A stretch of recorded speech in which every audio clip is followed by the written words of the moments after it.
Good day, everyone. We are the group reporters, and our topic is all about cross-site scripting. So let me flash my screen.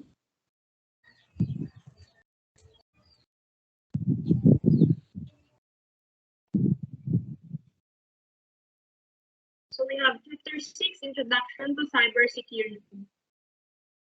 And again, our topic is all about cross-site scripting, or XSS. First is we have the history. The term cross-site scripting was introduced in 2000 by Microsoft engineers and soon became the most common web-based application exploit. It remains an extremely common attack. Originally, hackers used JavaScript to run an invisible website within a frame of a legitimate website that allowed them to get data that was entered on a legitimate website and run malicious code. So next is we have the definition of the attack. The cross-site scripting, or XSS, attack is an injection attack that allows hackers to inject malicious code into the target website or web application. XSS attackers primarily target web pages or web applications that use unsecured processes to validate user inputs. Threat actors often leverage forums, search engines, login forms, comment sections, message boards, and websites that allow user comments to deploy their malicious script via XSS attack. So para mas maintindihan natin, next is we have the illustration on how XSS attacks really works. So we have here, ayan. Let's see how cross-site scripting really works and what is the logic behind this attack. So cross-site scripting is basically web application hacking. So you need a website, a web server, and of course, the victim, as we can see here in the screen. So what happens when you ideally access the website? You have your laptop, and syempre meron kang internet connection to access the web page. And then, or maybe you interacted or send data to the web application or enter data in the text box or sa mga comment sections sa mga web pages. Or even if you don't naman, there are some transactions of data that is happening between you and the web server through the website. And then, so what happens is that you send a request to a web server through the website, and then the response from the web server is sent back to you, ayan, through the website or the web server. Now, what happens is cross-site scripting attackers or yung mga hackers na tinatawag can inject a malicious code on the website, which is then sent either to the victim or to the web server, depending on what cross-site scripting you're using. And when this happens, the malicious script of cross-site scripting you're using, and when this happens, the malicious script is executed either when the victim visits the web page or the victim tries to access the piece of some data from the web server. And all this is happening, a hacker can inject a code which can be used to steal credentials or any sensitive information either from the web browser or the web server. So this is the logic behind the cross-site scripting attack. So next naman is we have real-life examples or yung mga totoong pangyayari na talaga na ginamit itong XSS attacks. So we have the example. First is the British Airways, and then we have Fortnite and eBay. So let's see itong British Airways. In 2018, British Airways was attacked by Magecart, a high-profile hacker group famous for credit card skimming attack. The group exploited an XSS vulnerability in a JavaScript library called PDFi, which was used on a British Airways website. So attackers modified the script to send customers' data to a malicious server which used a domain name British Airways. So the fake server had an SSL certificate para yung mga users ay maniwala na nagpa-purchase sila from a secure server. So itong attack na to ay nag-succeed. They succeeded in performing credit card skimming in 380,000 booking transactions before the breach was discovered. So next is we have Fortnite naman. In 2019, the popular multiplayer game experienced an XSS vulnerability that over 200 million users. A retired and secured page went unnoticed by Fortnite developers. The page had an XSS vulnerability that allowed attackers to gain unauthorized access to the data of all Fortnite users.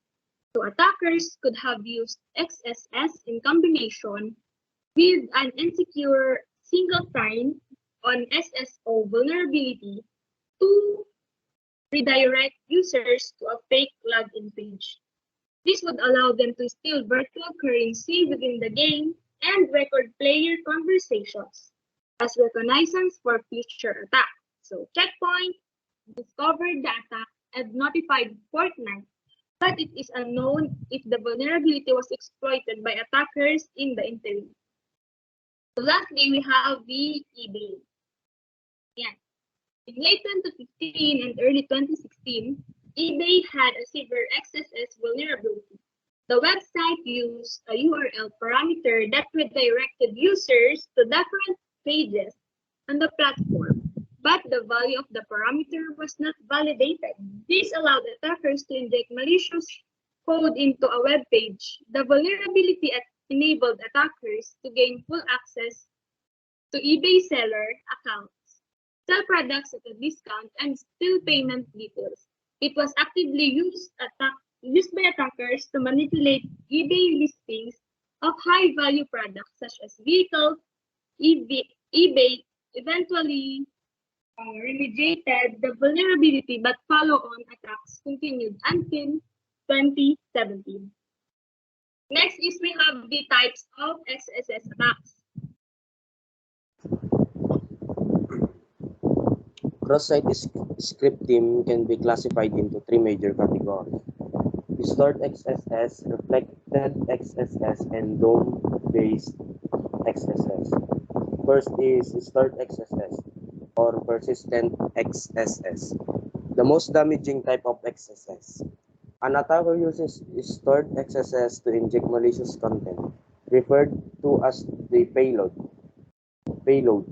most often JavaScript code, into the target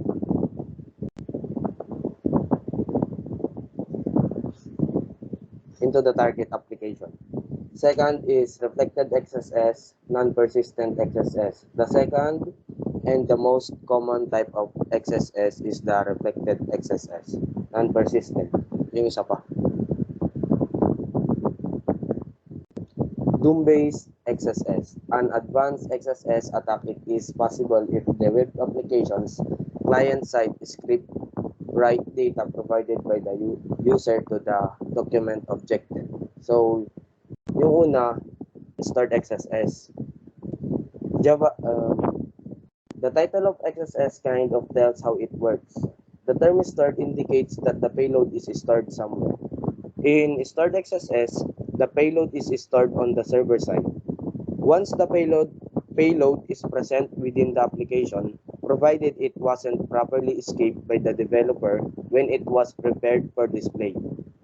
Anybody accessing the part of the application that contains the payload would trigger the malicious script.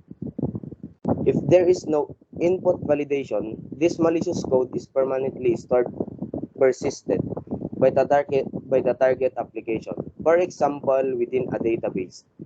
For example, an attacker may enter a malicious script into a user input field, such as a blog comment field or in a forum post.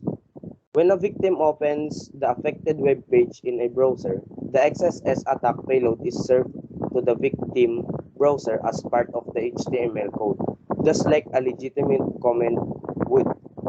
This means that victims will end up executing the malicious script once the page is viewed. And the second is the reflected XSS or non-persistent XSS.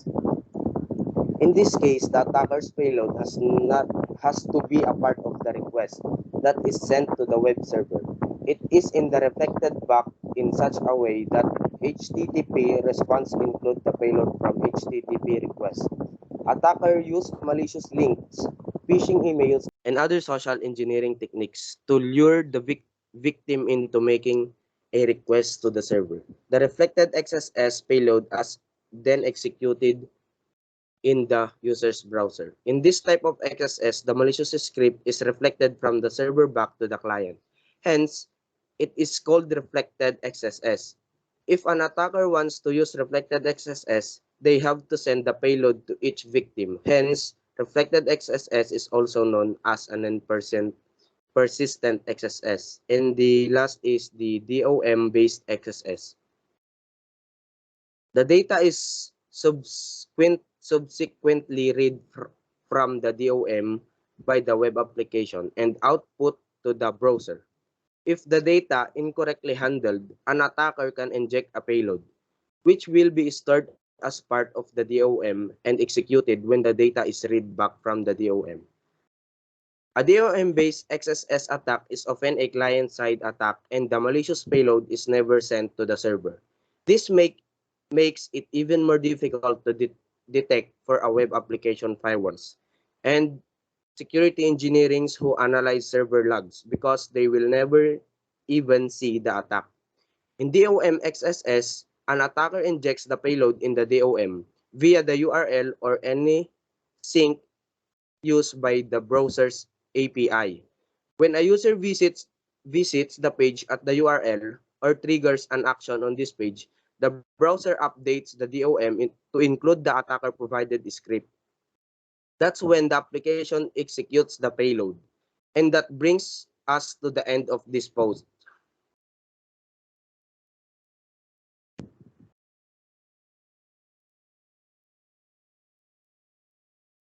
Where is it used? Used by attacks to undermine application security in many ways. So, ano nga ba yung undermine application? Undermine is to erode the base or foundation or to weaken or damage someone or something, especially gradually or injustly. Some common synonym of undermine are cripple, disable, and weaken. The second is it is most often used to steal session cookies while allows the attacker to impersonate victim. Session cookies are cookies that last for a session. A session starts when you launch a website or web page, web app, and ends when you leave the website or close your browser window. Session cookies contain information that is stored in a temporary memory location, which is deleted after the session ends. Dahil dito, kaya ng attacker magpanggap as the victim. So the third one is, in addition, In addition to that, XSS vulnerabilities have been used to create social network worms, spread malware, deface websites, and phish for credentials. Worm is a subset of a Trojan horse, malware that can propagate or self-replicate from one computer to another without human activation after breaching a system. Then deface website or to destroy, and phish credential or to get some information using internet. The last one is they have also been used in conjunction with social engineering techniques to escalate to more damaging attacks such as private information retrieval. Next.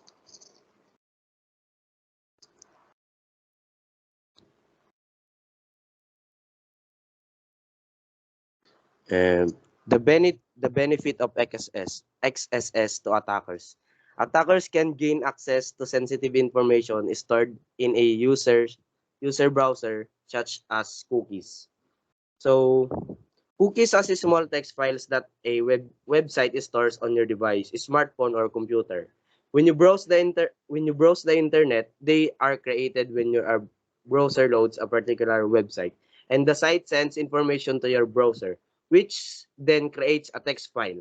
Cookies can store range or information, including personal data such as name, home, address, email, and information about your preferred language or location.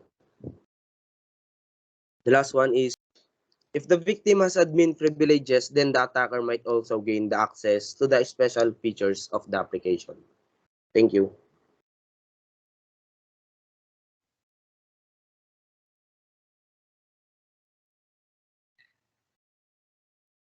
Okay, so ngayon naman ay ang impact of cross-site scripting.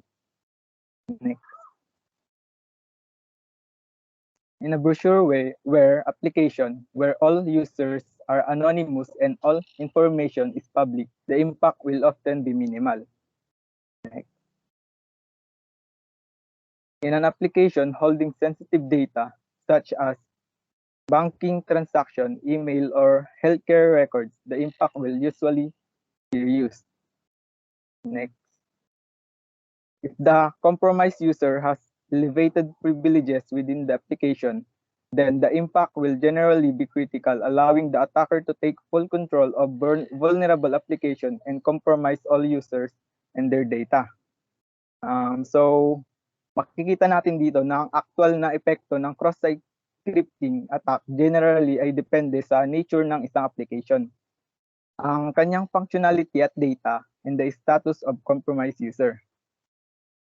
So ngayon naman, here are some of the most common impacts of cross-site scripting attacks. Una ay ang account hijacking. Attackers often steal session cookies in browser to hijack legitimate user accounts. Nagbibigay daan ito sa mga attackers na kunin ang victim session and access any functionality or sensitive information on their behalf.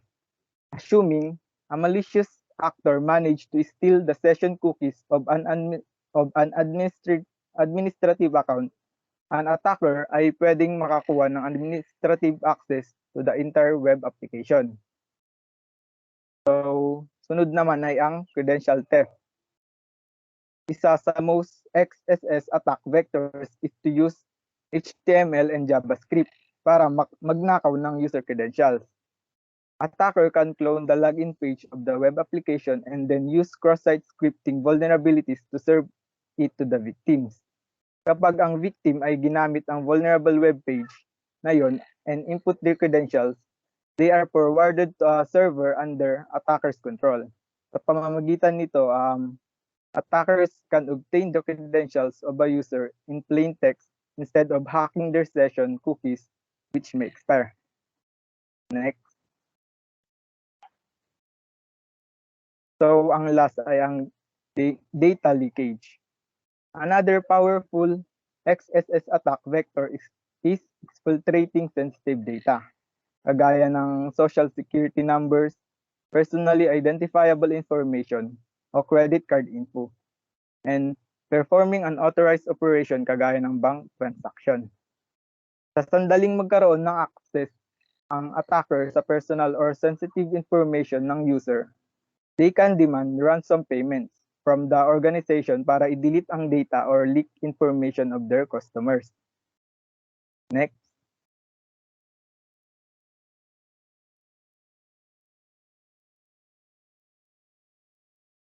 So ngayon naman ay ang prevention.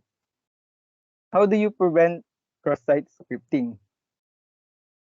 The following are best practices to eliminate application security flaws that enable cross-site scripting. Una ay ang escaping user input. Escaping user input is one way to prevent XSS vulnerabilities in application. Escaping means taking the data an application has received and ensuring it's secure before rendering it for the code. It prevents the browser from interpreting character used to signal the start or end of executable code, and it translates them to escape. Halimbawa, quote characters, parentheses, brackets, and some other punctuation mark are sometimes used to set off executable code. Escaping their character means converting them from single character that aren't displayed into strings that the browser interprets as printable version of the character. So, pangalawa ay ang sanitizing user input. Sanitizing user input scrubs data clean of potentially executable characters. It change an acceptable user input to an acceptable format to ensure that data received can be interpreted. So this approach is especially helpful on web pages that allow HTML markup. So next is validating input. Validating input makes certain an application is rendering the correct data and that malicious data does not harm a website, database, and users. Validating input prevents XSS from being used in form. It stops user from adding special character into web page data entry fields by refusing the request. Input validation helps reduce the possibility of harm if an attacker should discover such an XSS vulnerability. So last but not the least is scan regularly. So maliban sa mga nasabing XSS prevention methods, it is important to scan your code base regularly for the presence of cross-site scripting vulnerabilities. Using external libraries could introduce XSS vulnerabilities in your application. If you import a compromised library into your project, it could be a huge security risk. Therefore, you need to frequently scan your web application. So, as a user, what can you do to prevent XSS attacks? Una, keep your browser and plugins updated. Not only will the latest security fixes help mitigate XSS attacks that rely on these vulnerabilities to break out your browser, but newer browser also have protection against XSS attacks than older one. So newer browser includes support for web features like content security policy that allow developer to better secure the website. They also includes an anti-XSS measures. Halimbawa, yung Chrome and other WebKit-based browser like Safari includes XSS auditor, which attempt to identify and block XSS attacks. Isa pa is yung Internet Explorer even includes its own countermeasures sub as XSS filters. Kaya naman mahalaga na i-update talaga natin ang ating mga web browser. So last is disable JavaScript entirely. Disabling JavaScript entirely does eliminate XSS attacks. Pero sa kasamaang palad, disabling JavaScript also eliminates a lot of other things that we like about the modern web. And a lot of web page won't work properly without JavaScript enabled. Pero hindi may pagkakaila na ang pag-disable ng JavaScript ay nakakatutulong para makaiwas sa cross-site scripting attack. Next.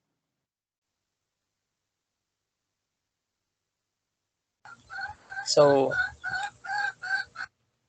hello. I-trip kayo kung paano yung attack na to. So, which is called the cross-site scripting. So, dito may setup akong web page ko sa localhost.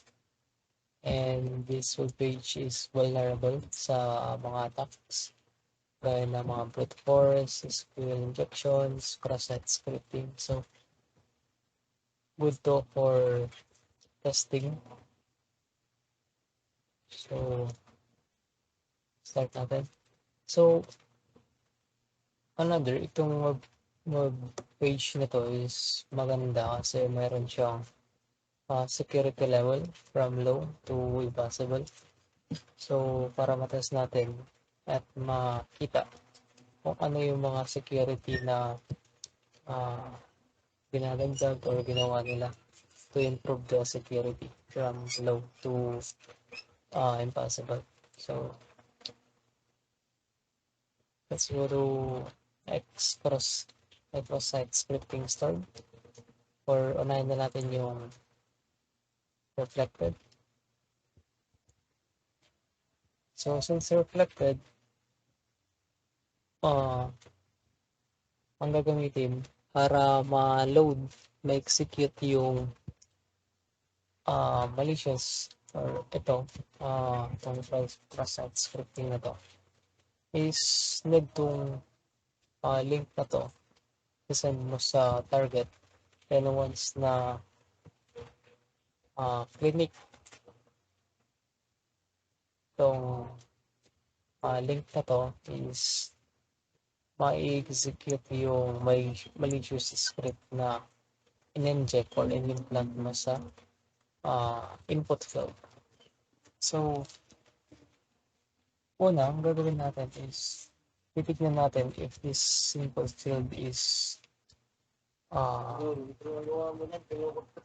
vulnerable siya sa cross-site scripting. To do that, so mag-implant or mag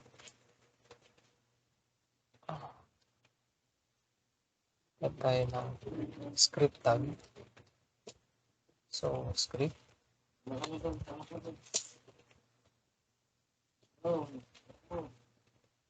Then, mag-set tayo ng alert para makita natin if nagana or hindi. Yun. Okay. So, once we submit,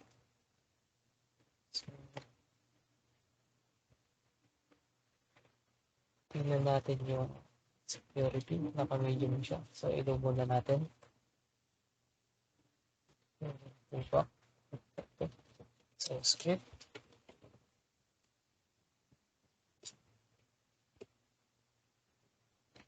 Then, work.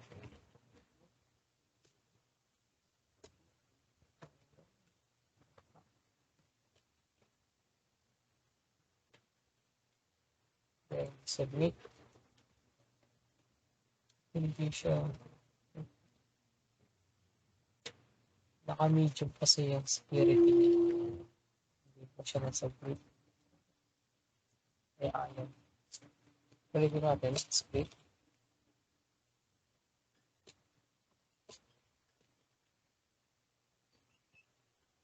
Alert. And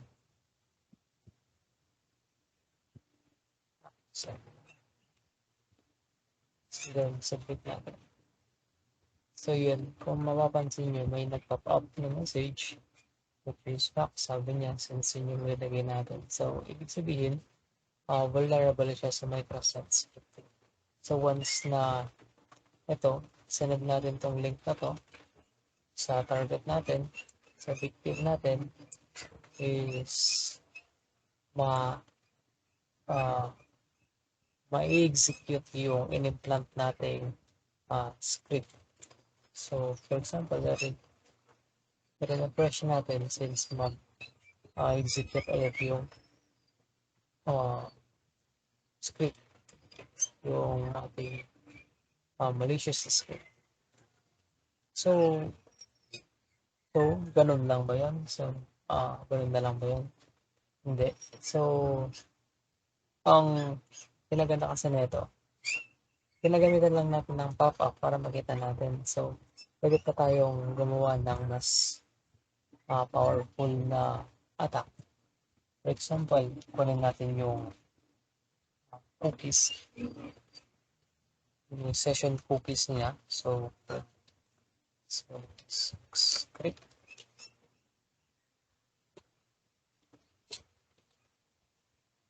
Cookies kasi is ginagamit din para hindi ka na mag-login ng iyong credentials. So, once na nakuha nila yung cookies, yung session cookies, so wala na. Yung account mo is take over na nila. So once you submit this one, naglagay ako ng parameter na document.cookie. So, ibig sabihin, ginaget mo yung session cookie. So, yun. Ito yung PHP session cookie. Is this one. This hash. Yan.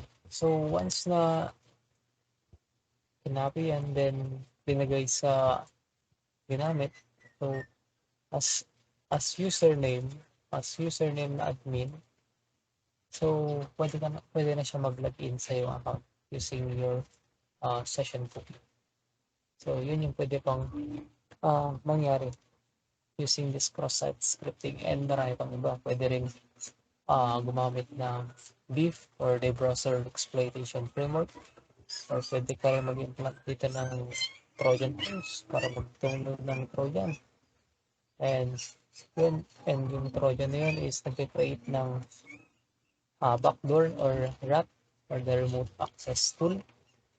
So, this is very dangerous attack sa browser or sa web. So, internet.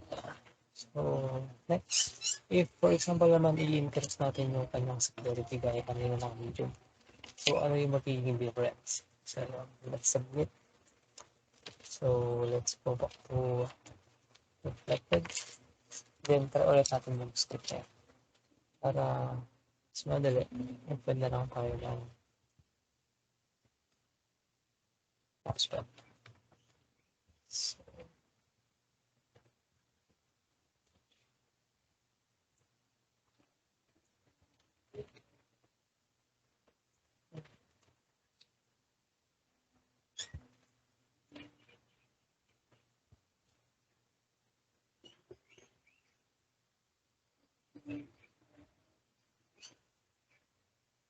So, text editor dito. Text editor.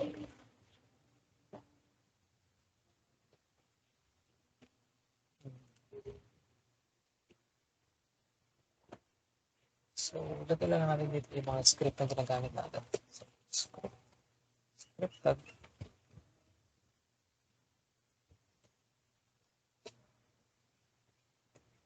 So, palaging script.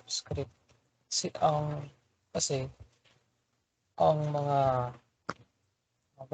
web page ngayon, mostly is ginagamit sila lang yung backend niya is JavaScript. So, most of the time, script yung ginagamit.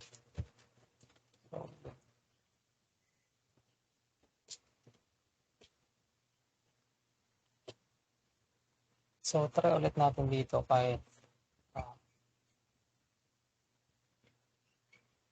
i-increase natin yung security niya. So, fix natin. Saglit. So, kung mapapansin nyo, hindi na siya nagpop-up. So, ano yung security na ginawa nila? So, makikita natin yan dito sa mga users. So, ito yung pinaganda rin itong web page na to. Kasi makikita mo yung source code niya. So, kung mapapansin nyo dito, meron siyang str replace script.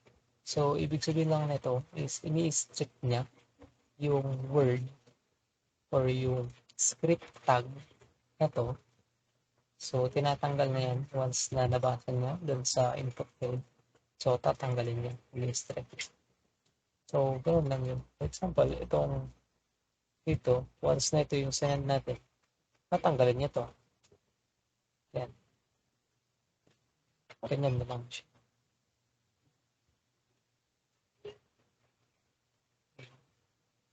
So, mapapansin mo, sa alert. Ito naman, hindi na siya yan i-output kasi part yan ng script tag. Pero hindi siya as in.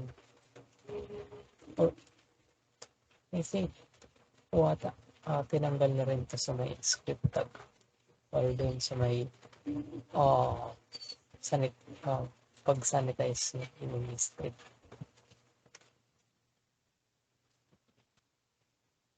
So, paano natin test if ito hindi nagmagana? So, there is another way or many ways para matest pa rin if vulnerable pa rin yung password na to. So, other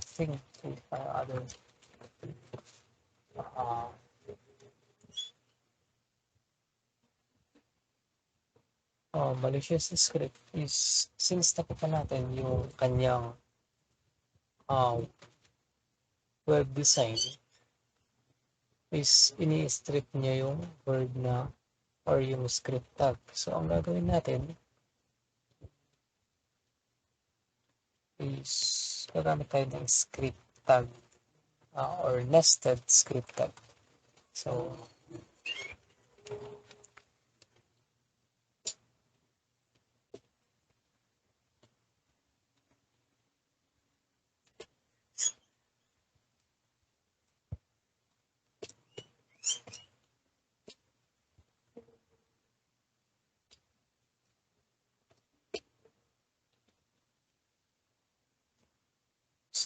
So, try natin if nagana o hindi.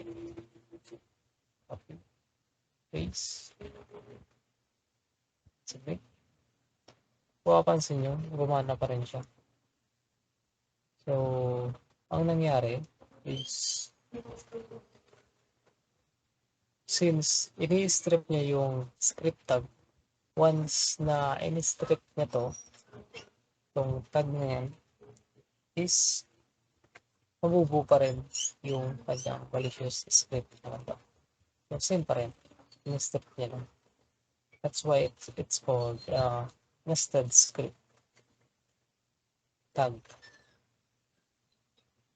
So, try natin i-increase pa yung level niya, yung security level niya. Say high. Submit.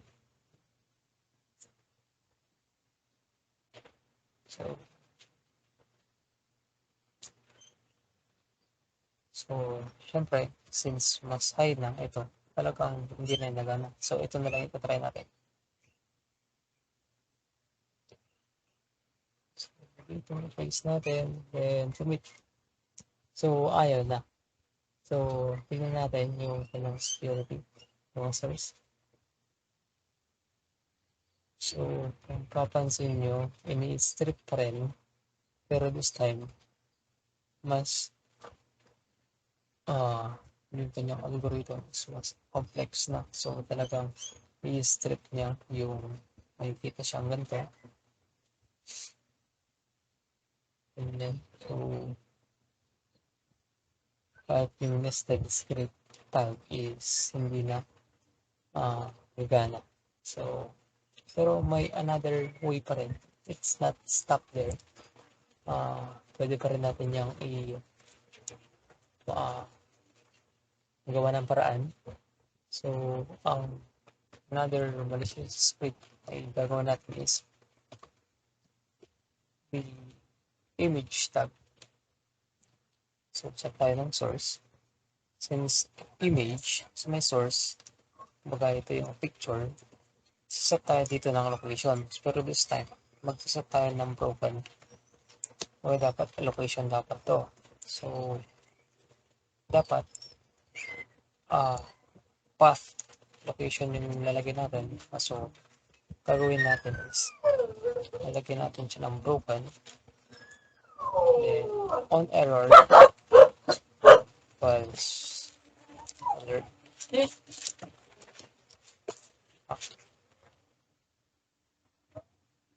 So, try natin. Then, explain ko if kumana.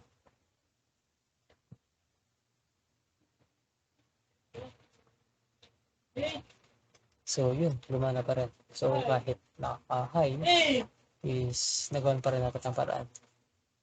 Ibig sabihin, vulnerable pa rin siya sa may cross-site scripting. So, ang nangyari dito is, since ito kasi hindi nagana, Kasi nangyayari is ini-strip na yung script tag talaga. Hindi lang basta yung script tag, pero talagang may sanitization algorithm na silang ginagamit para i-strip yung mga gantong script tag.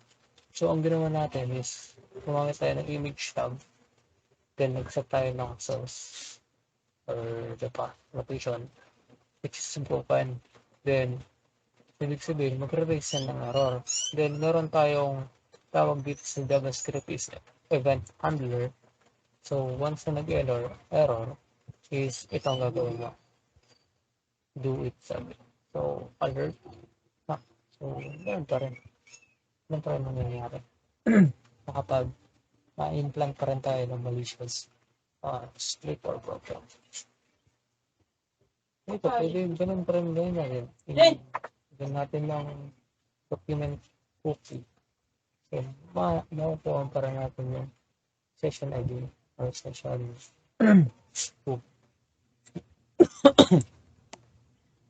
session ID or mag-implant ng sabi ko nga, Trojan or any or yung beef very dangerous. So, since ang kasi, next dun is the impossible. So, mahihirapan na tayo dun. So, next na tayo sa my story.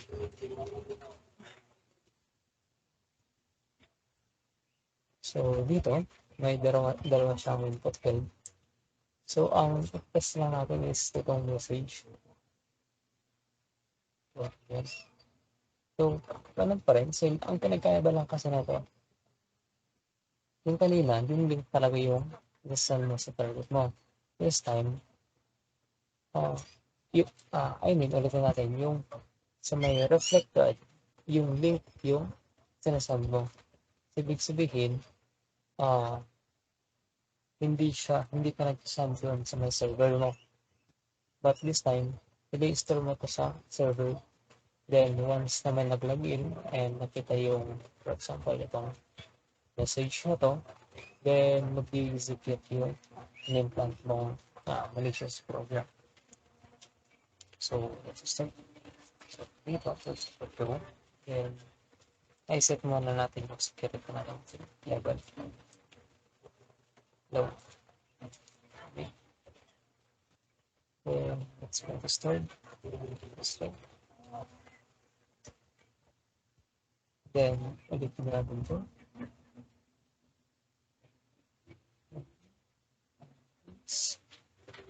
Inside. Yan. So, ganun. Ganun pa rin. So, once na dito, may turn tayo ng client or other machine, virtual. Tignan natin, once na nag-login siya, mag-pop up rin ba yung alert. So, yun. So, gumamit na ako ng Windows XP para mas mabilis kasi mag-boot. Ligay ng Windows 10 na program. So, dito, access lang natin yung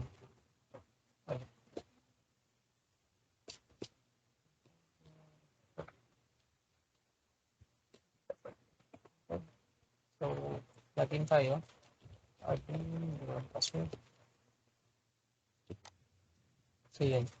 Then, set natin yung security to low. So, then, if pupunta tayo dito sa may XSS stored, mapapansin nyo may nag-pop up. So, ganun din yung nangyayari. Naka-stored kasi yung malicious program sa server.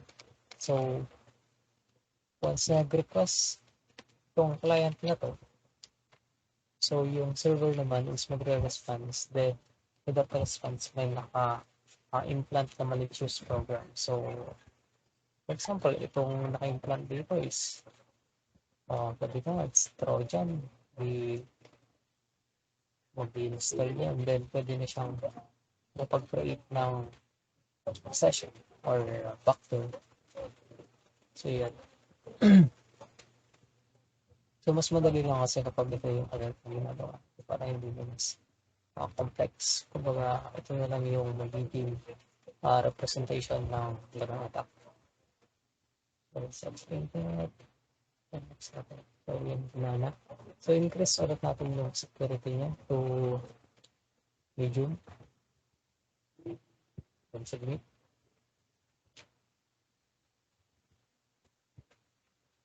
So, pop up lang. Reset na lang natin. Reset. Ibig sabihin, reset ng database. Yung mga message dito is matatanggal except for this default.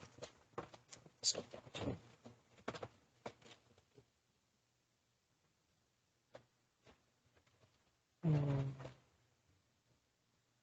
since try ulit natin to, even select natin na mas higher security.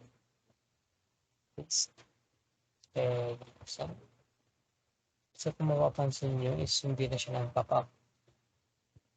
So dito, ganun pa rin ang ginawa niya. In-strip niya yung script tag. In-strip yung script tag. Kung mapapansin nyo dito sa may users niya. May strip tags dito. Ibig sabihin, sinasanitize yung message nito. Nado dito. Yan no. Kapag may nabasa siya ng script, replace or tinatanggal na lang. Replace ng null or blank space na lang. So, hire natin. Submit. Hindi pala. Ito pala tayo. Since hindi pa natin. So, since ito hindi gumana, try natin yung listed if magagana siya. Okay.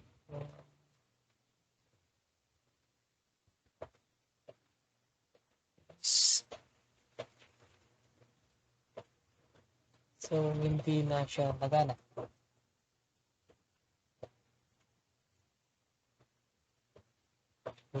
Try natin yung image. Ibig sabihin lang dito, ini-strip na talaga yung script type. Pag ganyan, copy.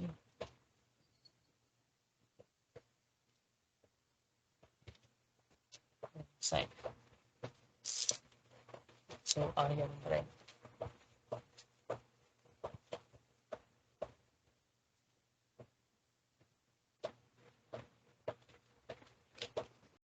Check tayo na ito.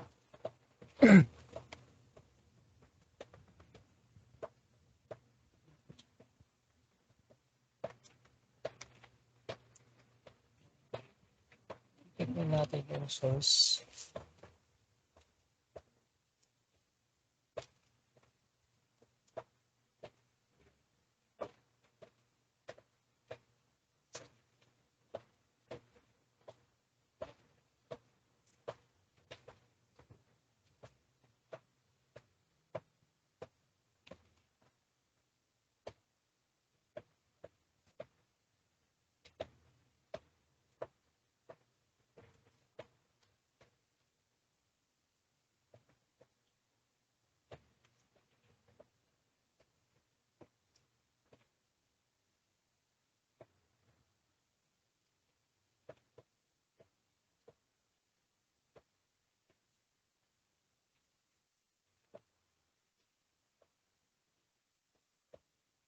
Ayaw talaga. So, ibig sabihin, mas higher na yung security na dito, mas secure na. Since may sanitation,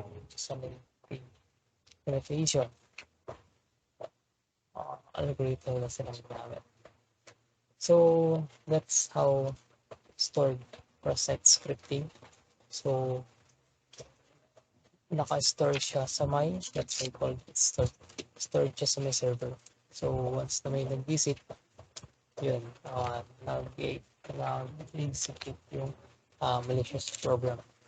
So let's go with X DOM or this one. So dito wala na siyang input field. So kung mapapansin niyo lang dito sa may URL, ito yung dito tayo dito mag-set ng script. Kung papansin niyo kasi dito is English. So kapag select natin yung French, select, ito lang yung nagbabago. Spanish, select, ito lang. So pwede natin yung palitan.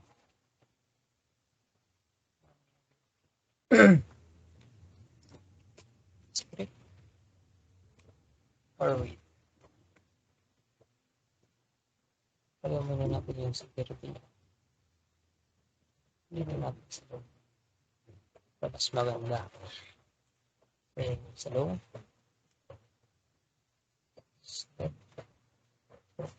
Change natin. Kaya maglalagay ng script.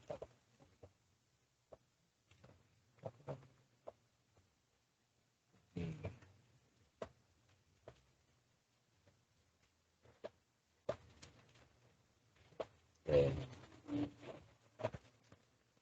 paste, then enter. Mapapansin nyo, meron pa rin. So, vulnerable pa rin sa attack ng cross-site scripting. So, let's try to increase the security. Say medium. Let's put to done. Select. Then, try ulit natin yung script file. Enter. So wala. Ibig sabihin, sanitize yung URL. So, kung mapapansin nyo dito, i-strip ulit yung script tag.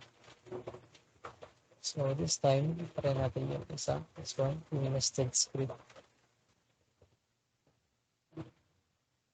Itong script ng mga to is, or tags ng mga to, HTML tags. Is ano lang, example lang to test the input field or a website na kung vulnerable sila sa cross-site scripting. Let's try this one, please. Magana. So,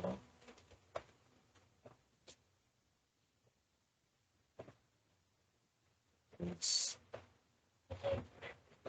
Okay, so ayaw rin. Ito na rin ito isa. Okay. Try natin. Try. Wala. Please. Okay. So, wala din. Ito lang. Wala. Pero,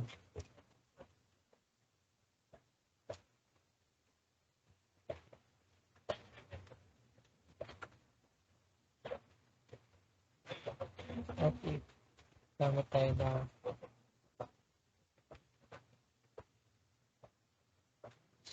mouse. Source. Specs. Mouse. Specs. Okay.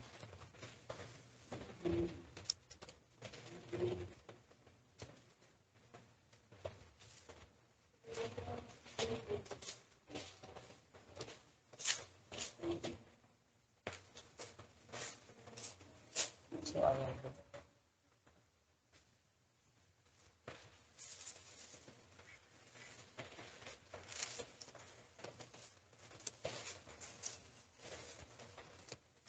Try natin itong hashtag o sign.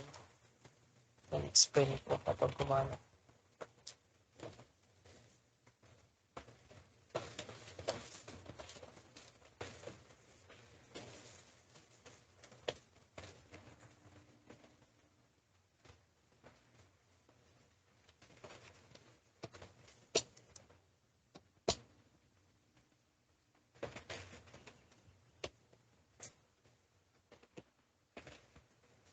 So, ayaw.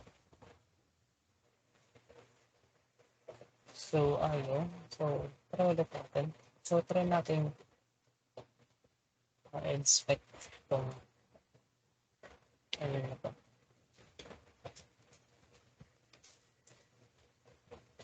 Let's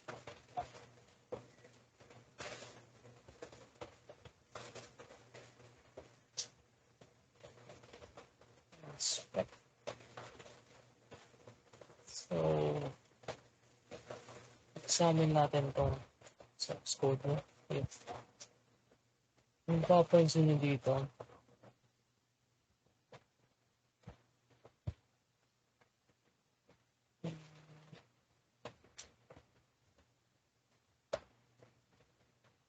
dito sa may select the name then the default. So, dito. So, once na nag-select tayo dito, kung ano yung nandito, yun yung malaload. So, dito, so ang gagawin natin is i-bypass natin ito. So, i-close natin siya ng so, eliminate ito. So, nag-select kasi siya. So, select. Nag-select. Then,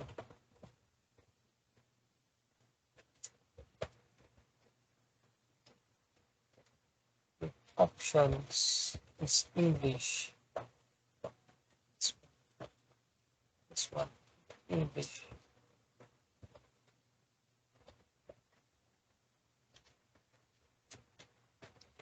So, if English yung sinalect, then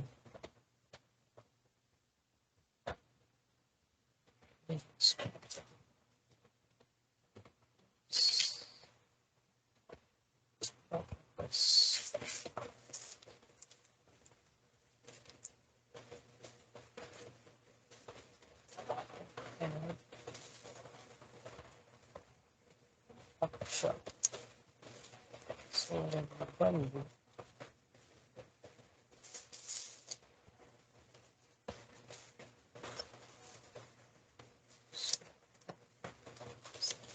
So, option. Then, if English yung sinalect, then ang gagawin natin is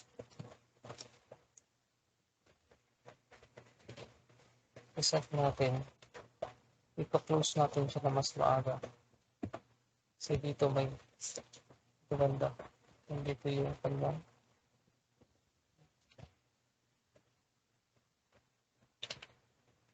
closing yung select dito.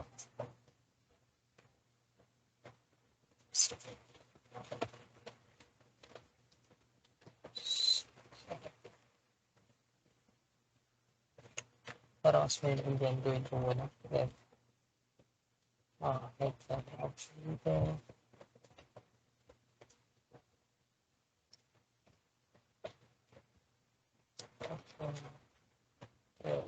Then, sa select.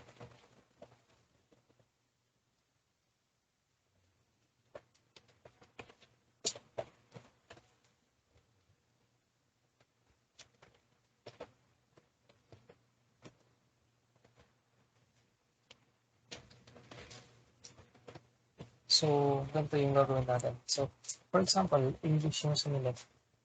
So, dito. Ang nakadesign kasi dito is select natin, select yung tag, yung option tag, open. Then, dito, dapat dito siya magsara. Then, dito yun. So, ang gagawin natin is tayo na yung magbibigay ng command.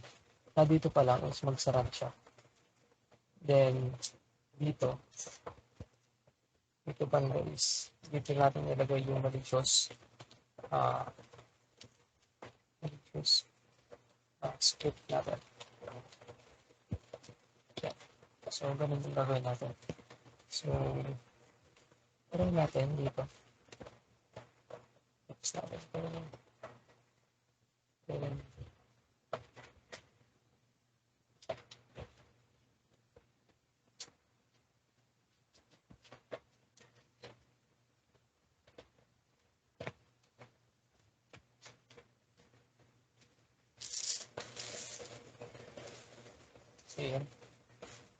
So, select natin.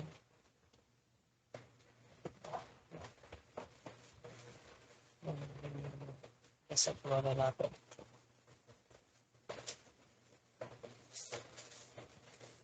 And let's go back to Chrome. Then select natin English. Then dito, ang gagawin natin is set tayo na option. Propose na natin siya. And dito banda, natin ilalagay yung malicious natin. So, false alert.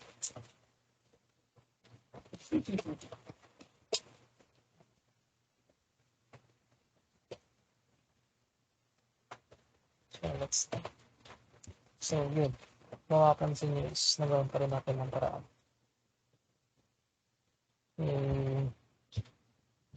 Even naka-high na siya is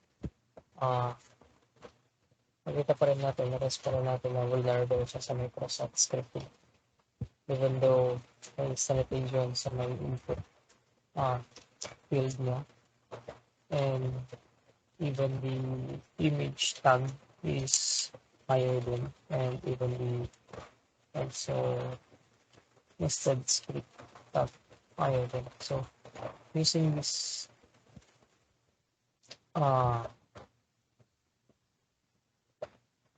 way, pwede pa rin natin matest na this web page is vulnerable sa cross-site scripting. So that's it for my demonstration or for our demonstration for the cross-site scripting attack. So that's it. And that's all for our presentation. Again, I am Cynthia Rivera. Hubert Velasco. Julius Caranto. John Lloyd de Guzman. And that's it for our presentation. And our topic is all about cross-site scripting. So thank you guys for watching. Stay safe, God bless, and bye-bye. Thank you.